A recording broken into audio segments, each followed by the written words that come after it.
guys. Hai. Halo. Udah sampai mana nih? Kenapa kayaknya pusing? Baru baca aja dah pusing nih. Coba dah baca sendiri. Nggak tahu. Sebutkan, jelaskan dan uraikan serta berikan contoh. Apa Singkat. itu multikulturalisme? Banyak banget ini. Nah itu. Ini nggak ada yang pada ngerti ya? Gimana Nggak ya? tahu, makanya pusing. Aku bingung. Terus ini gimana dong? Gimana kalau kita coba cari di YouTube? Boleh. Jadi bagus.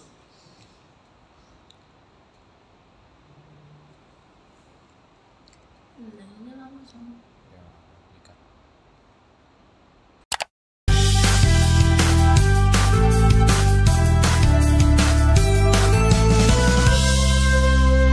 Selamat datang di Ruang Berpandu Belajar Pancasila Unggul. Hari ini kita akan belajar tentang multikulturalisme. Multikulturalisme adalah sebuah paham atau ideologi di mana kita menghargai, menerima, dan juga menghormati adanya keragaman dan ikut serta dalam pengembangannya. Sebelum masuk lebih dalam tentang multikulturalisme, ada baiknya kita mengenal filosofi yang tercipta sebelumnya, yaitu monisme dan pluralisme. Hai Moni, kenalin dirimu dong. Hai, aku monisme.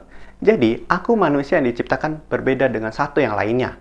Aku sudah tampak jelas baik dari penampilan, sikap, dan tindakanku. Perbedaan aku ini yang menjadi fakta kajian yang menjadi awal dari perdebatan filosofis historis yang terjadi dalam kurun waktu yang lama. Filosofi yang paling purba adalah filosofi monisme moral. Monisme moral mengklaim bahwa hanya ada satu jalan hidup yang sungguh manusiawi, paling benar, paling baik, dan yang lainnya tidak utuh. Yang berarti bahwa hanya ada satu nilai tertinggi dalam hidup manusia dan nilai-nilai lain hanyalah sebagai sarana atau alat yang dapat digunakan untuk meraih nilai utama tersebut. Bentuk yang paling nyata dari monisme tampak dalam dua aliran besar, yaitu naturalisme dan kulturalisme. Naturalisme menekankan kesetaraan subjek manusia pada segala lapisan budaya masyarakat. Artinya, manusia secara natural sama saja di mana saja ia berada di bumi ini. Paham naturalisme ini mendasari timbulnya paham yang baru, yaitu kulturalisme. Kulturalisme menegaskan manusia tidak sama secara individual, tetapi harus sama secara kultural.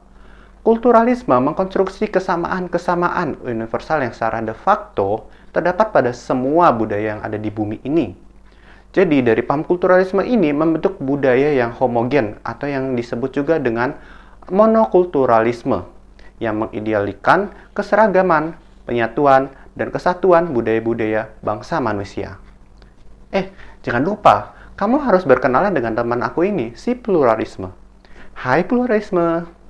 Hai, kenalin, aku pluralisme. Jadi, pluralisme memiliki pandangan bahwa realitas sosial manusia itu adalah keragaman atau pluralistik. Singkatnya, pluralisme adalah sebuah paham atau pandangan hidup yang mengakui dan menerima kemajemukan atau keberagaman.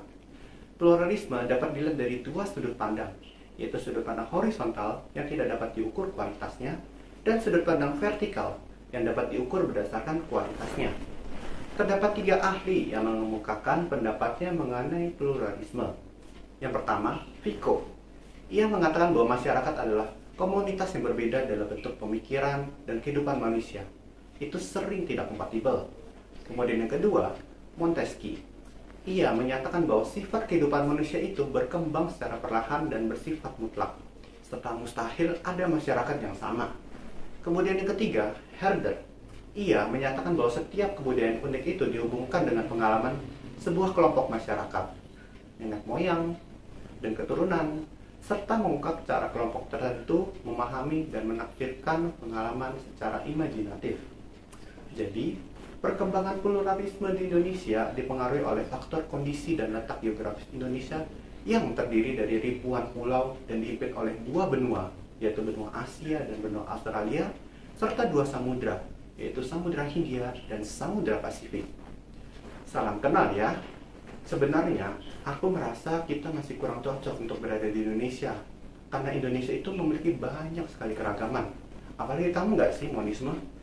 Aku tahu deh siapa yang lebih cocok di Indonesia. Siapa itu ya? Kayaknya aku tahu deh.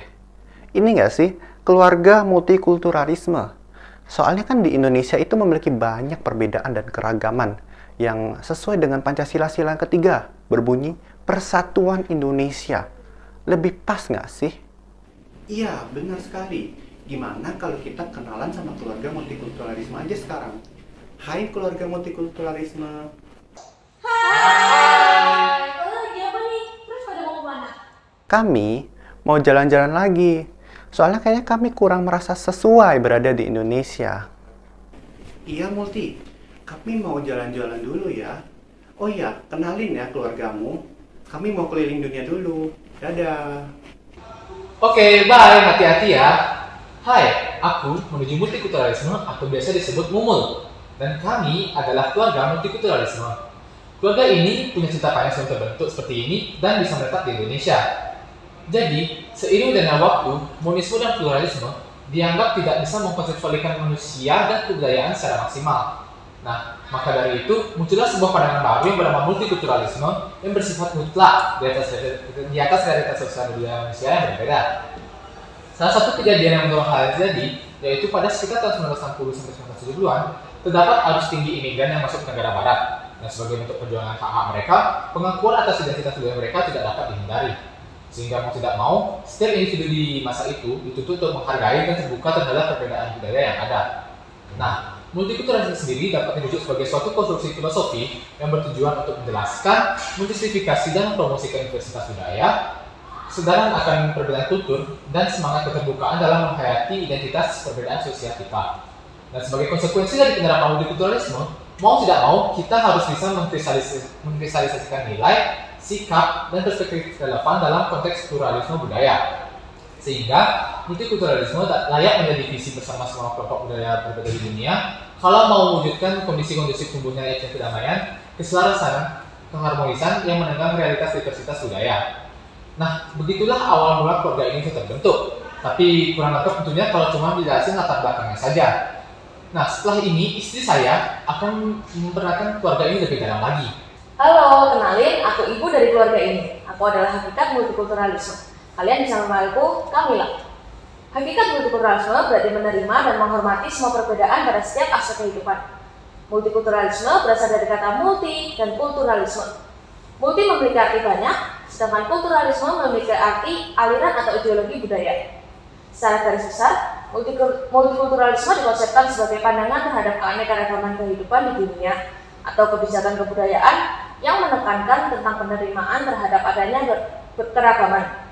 Istilah multikulturalisme pertama kali muncul di Swedia pada tahun 1957. Kanada adalah negara pertama yang mengakui multikulturalisme sebagai bagian integral dari identitas nasional dan diadopsi sebagai kebijakan nasional pada tahun 1960. Multikulturalisme dianggap sebagai kebijakan politik yang dapat mengatur realitas pluralisme negara yang berbeda dalam aspek ras, etnis, keyakinan, spiritual, hak minoritas, orientasi seksual, ledakan arus imigrasi, dan lain sebagainya. Dimensi dasar dari filosofi multikulturalisme memiliki banyak kristalisasi makna yang menunjukkan terdapat 3 keanekaragaman utama. 1. Keanekaragaman subkultural. 2. Keanekaragaman perspektif. 3. Keanekaragaman komunal. Multikulturalisme dalam tataran idealnya mendorong pada arah terbentuknya politik of recognition atau politik pengakuan. Identitas dan budaya berbeda di dalam suatu bangsa. Jadi, kami bisa tetap di Indonesia ini karena kami menerima dan menghormati semua perbedaan dalam aspek kehidupan. Kami merupakan keluarga bahagia dengan 2 orang anak kembar. Halo semuanya, perkenalkan aku anak pertama dan namaku adalah multikulturalisme di Indonesia atau biasa dipanggil Mulyo. Seperti yang kita ketahui, Indonesia itu memiliki banyak budaya.